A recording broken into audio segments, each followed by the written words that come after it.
Hello guys, welcome to the channel. तो इस video में हमारा टॉपिक है न्यूक्लियस। तो हम सेल ऑर्गेनेल्स पढ़ रहे हैं, मतलब सेल के पार्ट्स।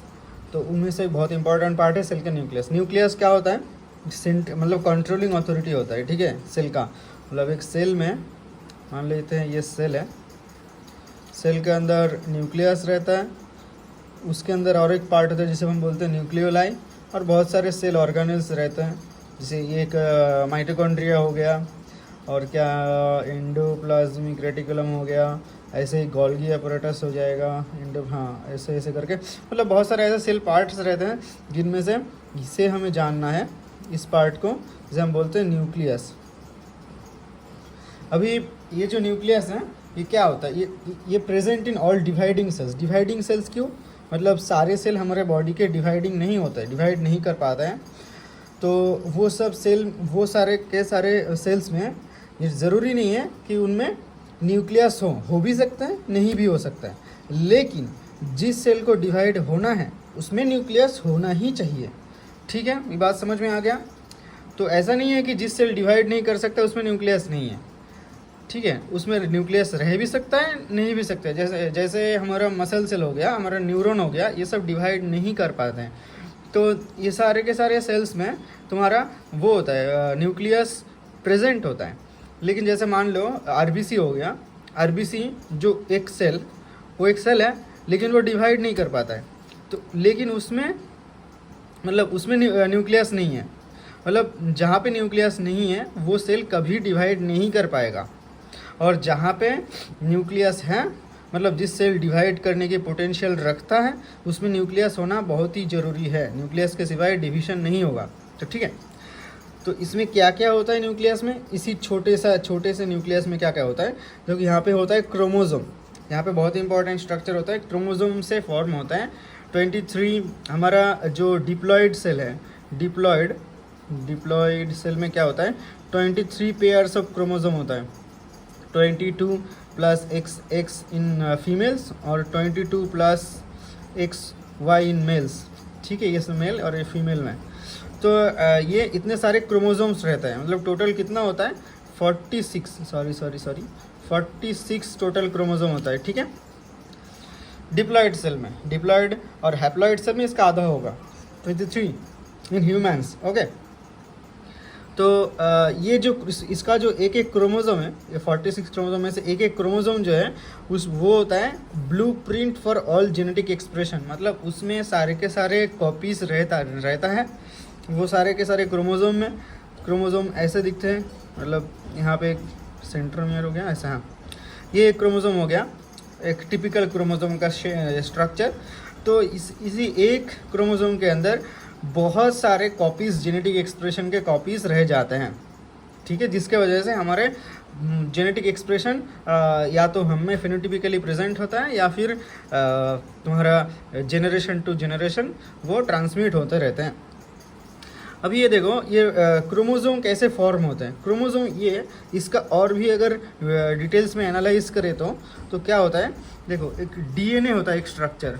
ठीक है, डीएनए। अभी डीएनए एक मतलब एक तुम्हारा एक लंबा एक स्ट्रक्चर होता है, टेप लाइक स्ट्रक्चर होता है। ठीक है, अभी ये क्या करेगा? ये हिस्टोन नाम के कुछ प्रोटीन है। हिस्टोन एक प्रोटीन है, हिस्टोन प्रोटीन। इसके साथ क्या करेगा? हिस्टोन प्रोटीन ये गोल गोल हो गया, इसके अराउंड ये मतलब ये एक, तो हिस्टोन एक प्रोटीन है। हिस्टोन के प्रोटीन के साथ क्या होगा? ये रैप करेगा। ठीक है, एक डीएनए हिस्टोन के आजू बाजू में रैप करता है। वो रैप करने के बाद एक स्ट्रक्चर फॉर्म होता है जिसे हम बोलते हैं सबसे स्मॉलेस्ट यूनिट, जिसे बोलते हैं हम न्यूक्लियोसोम। ठीक है, न्यूक्लियोसोम। और ये न्यूक्लियोसोम, मल्टीपल न्यूक्लियोसोम, एक के बाद एक, उसके बाद न्यूक्लियोसोम ऐसे न्यूक्लियोसोम एक के बाद एक जुड़ के जो फॉर्म करते हैं उसे बोलते हैं हम क्रोमैटिन। तो न्यूक्लियोसोम को क्या बोलते हैं हम? जो क्रोमैटिन का रिपीटिंग स्ट्रक्चरल यूनिट है, एक स्ट्रक्चरल यूनिट है जिसे रिपीट है, एक के बाद एक रिपीट होने के बाद जुड़ने के बाद जो स्ट्रक्चर फॉर्म होता है उसे बोलते हैं क्रोमैटिन। ठीक है, जैसे बहुत सारे सेल्स जुड़ने के बाद एक टिश्यू फॉर्म होता है, सेल से टिश्यू फॉर्म होता है। ठीक वैसे ही तुम्हारा जो न्यूक्लियोसोम है उसको जुड़ने के बाद तुम्हारा क्रोमैटिन फॉर्म होता है। ठीक है, तो आपको समझ में आ गया कि क्रोमैटिन कैसे फॉर्म होता है, और क्रोमैटिन से ही, क्रोमैटिन अगर मल्टीप्लिकेशन हो जाता है, क्रोमैटिन का एक मतलब स्टैक्ड फॉर्म होता है, जुड़ जुड़ के वो होता है, क्रोमैटिन से क्रोमोसोम फॉर्म होता है। ठीक है, क्रोमोसोम, ठीक है, क्रोमैटिन से क्रोमोसोम फॉर्म होता है। अभी देखो सेल्स के अंदर न्यूक्लियस में हम तो देख लिए कि उसमें एक होता है तुम्हारा जो ये क्रोमोसोम्स होते हैं, लेकिन उसके सिवाय एक छोटा सा स्ट्रक्चर भी होता है जिसे हम बोलते हैं न्यूक्लियोलाई, और न्यूक्लियोलास भी बोलते हैं, वो होता है ये न्यूक्लियोलाई। तो न्यूक्लियोलाई क्या है, न्यूक्लियोलाई में क्या प्रेजेंट होता है, वहाँ पे रहता है आरएनए और राइबोसोम। इसका काम क्या होता है, आरएनए और राइबोसोम से प्रोटीन फॉर्म होता है। राइबोसोम का काम है प्रोटीन सिंथेसिस में हेल्प करना, और वो आरएनए से ही होगा। इस प्रोसेस को हम क्या बोलते हैं, ट्रांसलेशन बोलते हैं हम इसे। अब देखो ये जो डीएनए हो गया ना, जो डीएनए से पहले डीएनए ये हिस्टोन के अराउंड ये जो हिस्टोन है, हिस्टोन के अराउंड रैप अप होने के बाद जो न्यूक्लियोसोम फॉर्म कर रहा है, तो उनमें से डीएनए में हम फोकस करते हैं। डीएनए क्या है, डीएनए होता है ये, इसमें जेनेटिक इन्फॉर्मेशन सेव रहता है। अभी देखो डीएनए का एक मिनिमल पार्ट, कोई एक पार्ट लेते हैं, छोटा सा पार्ट, जिसमें बहुत सारा जेनेटिक इन्फॉर्मेशन रहता है, उसे हम बोलते हैं जीन। पार्ट ऑफ डीएनए को बोला जाता है जीन, जहाँ पे यूनिट्स ऑफ हेरिडिटी रहता है। ठीक है, तो ये जीन क्या होता है, हम जीन के बारे में हम बोलते हैं, इतना सारा बात बोलते रहते हैं कभी कभी कि जीन क्या है, ये जीन है। तो जीन क्या है, पार्ट ऑफ डीएनए है जहाँ पे यूनिट्स ऑफ हेरिडिटी प्रेजेंट होता है।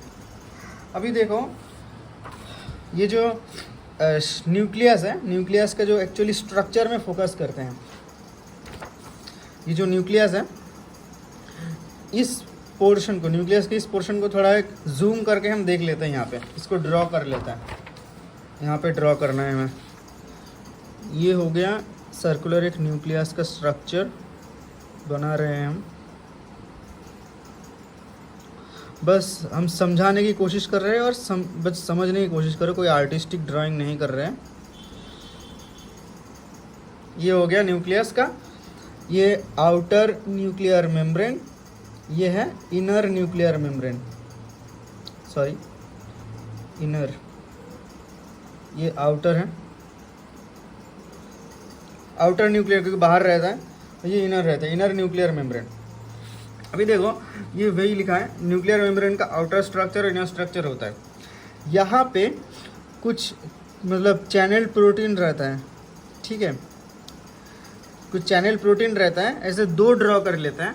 जो कैसा होता है, ये आउटर न्यूक्लियर मेम्ब्रेन से इनर न्यूक्लियर मेम्ब्रेन तक, मतलब पूरा जो न्यूक्लियर मेम्ब्रेन है उसका लेंथ तक ये मतलब प्रेजेंट रहता है, पूरा आउटर से इनर तक।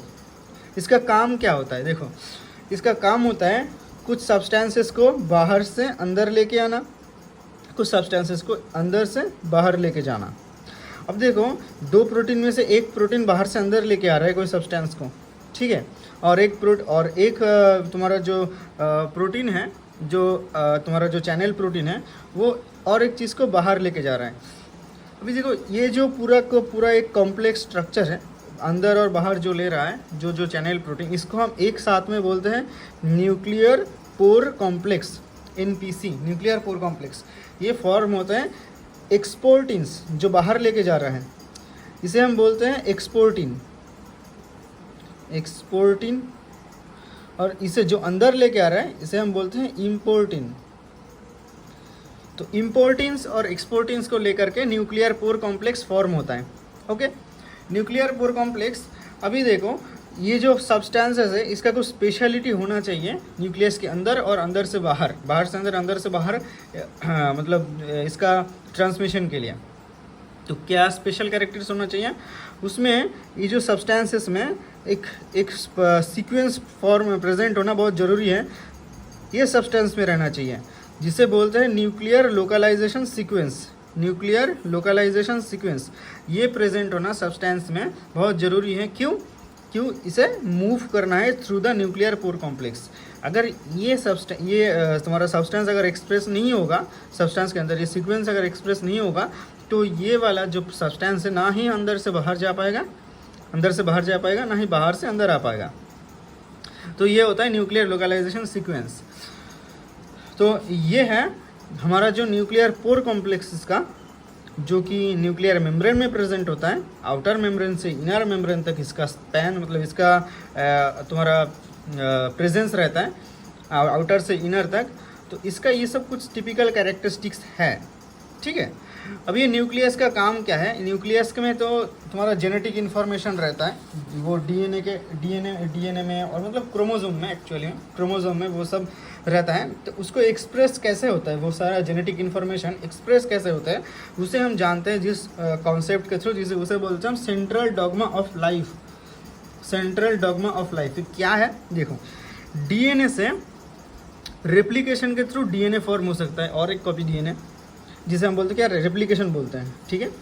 डीएनए से अगर डीएनए फॉर्म होता है तो उसे बोलते, उस प्रोसेस को बोलता है हम रेप्लिकेशन, और एक पूरा एक कॉपी डीएनए का कॉपी फॉर्म होता है।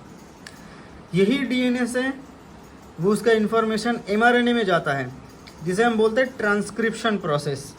डीएनए का इन्फॉर्मेशन एमआरएनए में जाता है by the process of transcription. ये एमआरएनए से by the process of translation वो प्रोटीन सिंथेसिस करता है। ये प्रोटीन क्या होता है, प्रोटीन हो सकता है एंजाइम हो सकता है, कोई चैनल प्रोटीन हो सकता है, चैनल प्रोटीन हो सकता है, ऐसे बहुत सारे स्ट्रक्चर्स हो सकता है, जिसे मतलब ऐसे बहुत सारे के स्ट्रक्चर होते हैं जो कि प्रोटीन से फॉर्म होते हैं, और उसमें उसको फॉर्म करने के लिए वो एमआरएनए से ट्रांसलेशन प्रोसेस के थ्रू जाना पड़ता है। ओके, अभी ये जो प्रोटीन जो सिंथेसाइज हुआ वेरियस टाइप के प्रोटीन, उसको जाना पड़ता है पहले गोल्गी अपैरेटस में। ये प्रोटीन देखो कहाँ पे फॉर्म हुआ, देखो डीएनए से एमआरएनए, ये तो न्यूक्लियस में होता है। एमआरएनए से प्रोटीन्स, ये भी न्यूक्लियस में होता है। लेकिन ये न्यूक्लियस में थोड़ा एक इसका कॉम्प्लिकेटेड सीन है। यहाँ पे हम पढ़े थे जब सेल ऑर्गेनेल, तब क्या हो रहा था, जो राफ एंडोप्लाज्मिक रेटिकुलम है, इसका काम था प्रोटीन सिंथेसिस। तो मेन क्रेडिट जाता है ट्रांसलेशन का by the process of translation. ये राफ एंडोप्लाज्मिक रेटिकुलम में ये प्रोटीन सिंथेसिस होता है। तो ट्रांसलेशन का जो मेन क्रेडिट जाता है, जहाँ पे ऑकरेंस होता है, वो होता है राफ एंडोप्लाज्मिक रेटिकुलम। ये न्यूक्लियस नहीं होगा, एंडोप्लाज्मिक रेटिकुलम होगा, राफ एंडोप्लाज्मिक रेटिकुलम। ओके, दो टाइप के होता है ना एंडोप्लाज्मिक रेटिकुलम, एक स्मूथ होता है और एक रफ होता है। तो रफ एंडोप्लाज्मिक रेटिकुलम में ट्रांसलेशन के थ्रू प्रोटीन सिंथेसाइज होता है। ये जो प्रोटीन सिंथेसिस हुआ उसके बाद कहाँ पे जाता है, गोल्गी अपैरेटस में जाता है। क्यों न जाना पड़ता है उसे, वहाँ पे पोस्ट ट्रांसलेशनल मॉडिफिकेशंस होते हैं गोल्गी अपैरेटस में। क्यों ज़रूरत है पोस्ट ट्रांसलेशन मॉडिफिकेशन का, एक तो ज़रूरत है सॉर्टिंग, मतलब प्रोटीन्स को कहाँ कहाँ भेजना है, कौन सा प्रोटीन कौन से जगह पे जाएगा, उसका जो सॉर्टिंग है वो गोल्गी अपैरेटस में होता है by the process of post translational modification. जैसे इसमें एक बहुत ही इंपॉर्टेंट स्टेप होता है जिसे बोलते हैं हम ग्लाइकोसाइलेशन। ये क्यों होता है ग्लाइकोसाइलेशन, ये प्रोसेस गोल्गी अपैरेटस में, इस प्रोटीन में। ग्लाइकोसाइलेशन मतलब क्या, एक कार्बोहाइड्रेट ग्रुप प्रोटीन के साथ अटैच करना। कार्ब को अगर प्रोटीन के साथ अटैच करेंगे उसे बोलते हैं हम ग्लाइकोसाइलेशन। तो ये क्यों ज़रूरत है, फॉर स्टेबिलिटी, प्रोटीन को स्टेबिलिटी देना ज़रूरत है, इसलिए गोल्गी अपैरेटस में आना पड़ता है इसे। गोल्गी अपैरेटस से ये सॉर्टिंग होगा, जहाँ पे जाना होता है वहाँ पे जाएगा, उसका एड्रेस फिक्स होगा। ऐसे वो सॉर्टेड इन द वेसिकल्स, मतलब वो सारे प्रोटीन्स अलग अलग करके सॉर्ट किए जाएंगे इन द वेसिकल्स। वेसिकल के फॉर्म में, वेसिकल के अंदर प्रोटीन रहेगा, वो ऐसे ऐसे स्टोर रहेंगे एज ए वेसिकल, और रिलीज़ होगा जब ज़रूरत होगा, रिलीज्ड वेन एवर नीडेड।